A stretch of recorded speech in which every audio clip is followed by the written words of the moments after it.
Hi everyone, Marcus Marx here, also known as Marco99 on DB.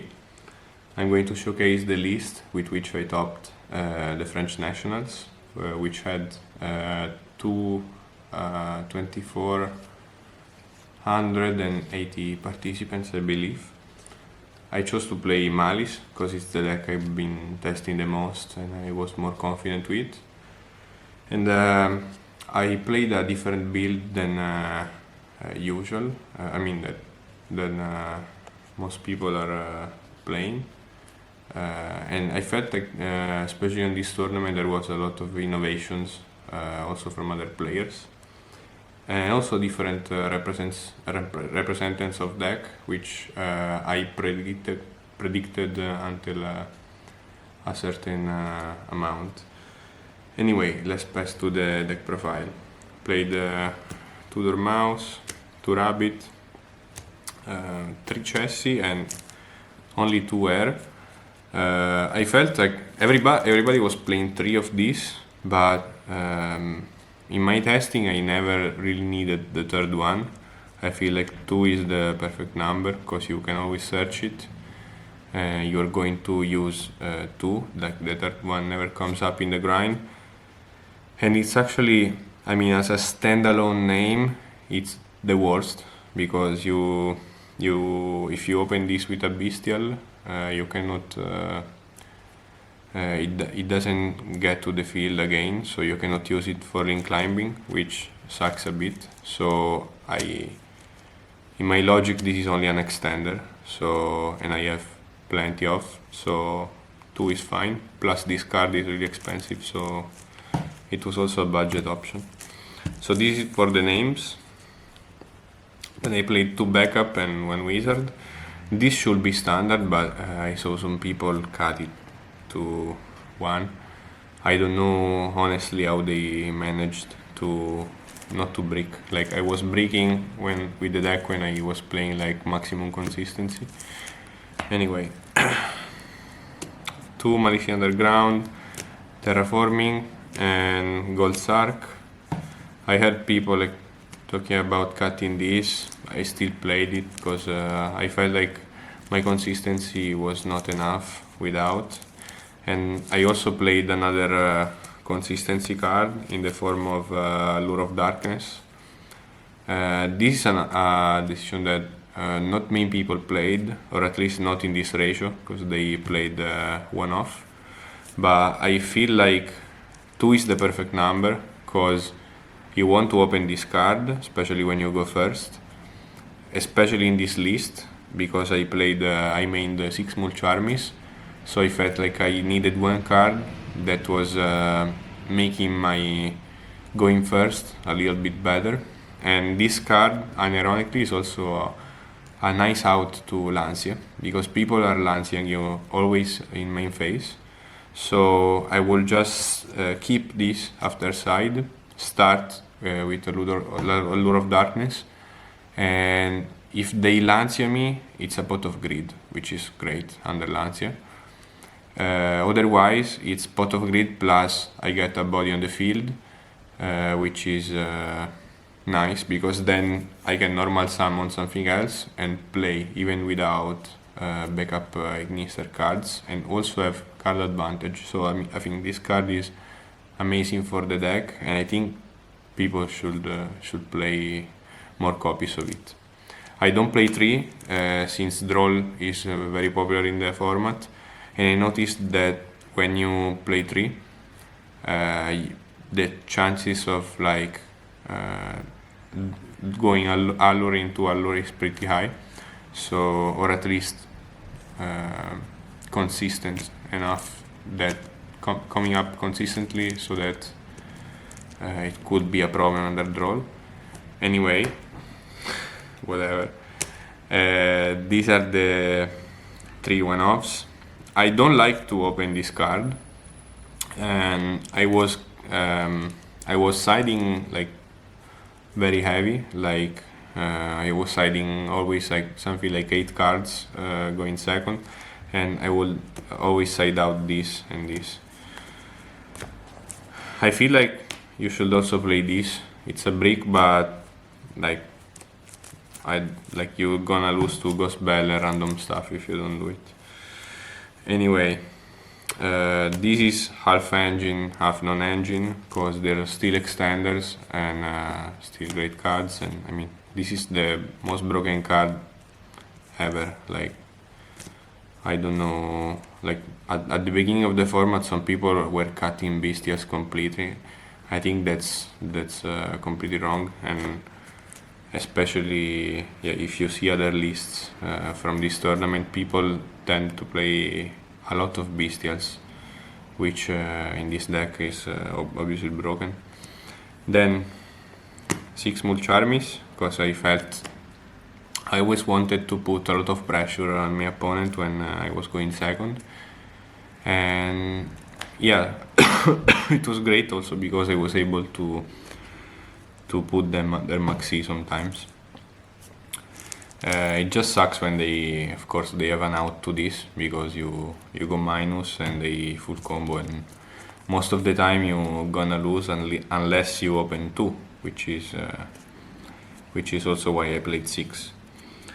Then 3 Ash as an out to this, also because I'm not maining Call By, I'm not maining Talents, so this is my only out to Mulch Armies. And Allure is also kind of an out, because usually it's a way I can extend without giving my opponent draws, and I'm giving myself draws. So again, that's another reason why you should play Allure, probably.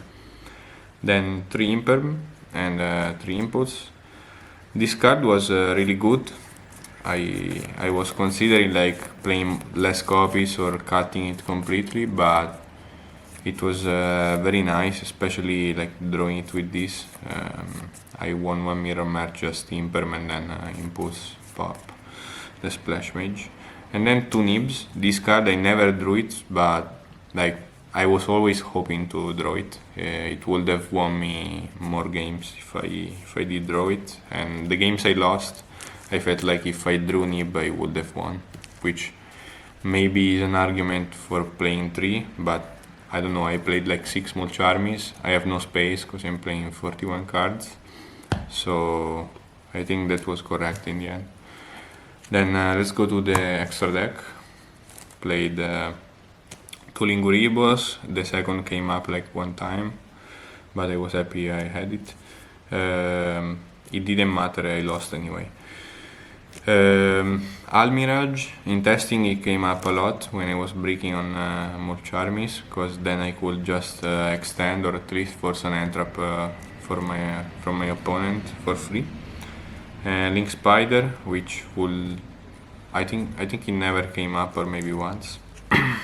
Then Wicked Lizard, this you should play 100%. I don't know why people are cutting this. Like sometimes you have the option to play around stuff, or like in weird grind games, you can just start back your turn by putting 2 bodies on the field and banish something from your grave.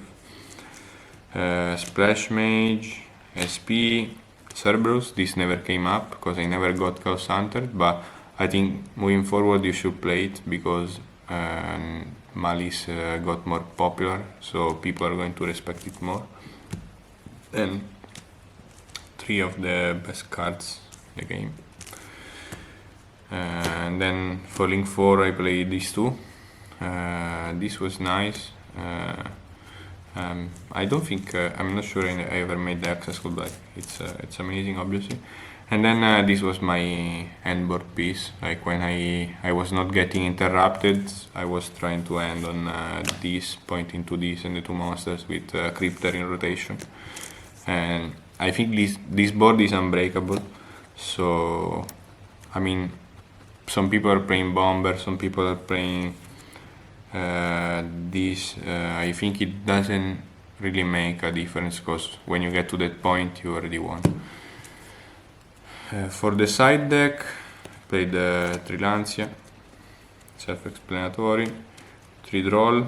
I didn't want to main this because I preferred to play Purulia, because I feel like it has more synergy with the flex spots that I chose to play. For instance, Purulia could draw me into Nib, or into Bestials, or into Allure that would draw me more cards to push the board. And I noticed that Mitsu players are always trying to play around this in some way. So when if they can, they will play around this. While Purulia is not really a card you can play around much. I feel like it's really like, if your hand loses hard to it, you just play into it or not. And there is also this mind game of how many draws I'm going to give to my opponent. Is my board strong enough? Is he gonna win against me? And the more draws he gives me, the more I can draw into the other flex spots, which are also good in the matchup. Then I played one shifter. I mean, it would have been good if I drew it sometimes, but I never drew it. Talents and call by for going first. Then I played back row removal. I think I should, like, it was good to play this, but maybe not this, because I was never finding the space to side them. Like, in theory they are really strong against Mitsu, because you can force all the interactions out, and if they don't get to the trap, which people are not playing anymore, basically they are left just with detonator, which sometimes I can just break with my engine. But yeah, I was struggling to side them, especially in the mirror, so I feel like I could have used this space a little bit better. And this is one of the best cards to go first. I was trying to be as generic as possible for the main deck and also for the side in a way, because Mistaken Arrest would have been nice, but then I also wanted a card to go first in the mirror, so I felt like, for the same logic of, like, I don't know, yeah, Mistaken Arrest wins you the game on the spot, but this will also win you the game eventually, and this felt more generic for this deck. But I think, I mean, as long as you play a strong card for going first, it doesn't matter which one it is. Okay, so this was all for the deck. Now for the shoutouts. Shout out to I Love Beer, who helped me with the testing and with the list. I mean, with the list mostly. Shout out to Danny, Il Demone, for talking about deck building and stuff. Shout out to my team, Wolves Card Gaming, and because I tested a lot with them. And shoutouts to Umberto particularly for helping me in the tough moments during my performance, and shout out to my girlfriend who was always supporting me. Thank you very much.